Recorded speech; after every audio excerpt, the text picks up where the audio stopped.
In this video, I will show you step by step how to create a sequence on HubSpot to automate emails and improve lead follow-up. First, log into your HubSpot account and access the main dashboard. Once you are inside, look for the automation option in the top menu and click on it to see the available automation tools. Next, click on Sequences, which allows you to create automated email follow-up sequences.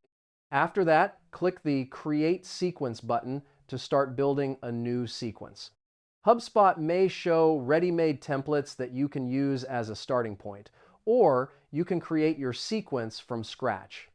Then, add steps to the sequence such as automated emails, task reminders, or delays between each message.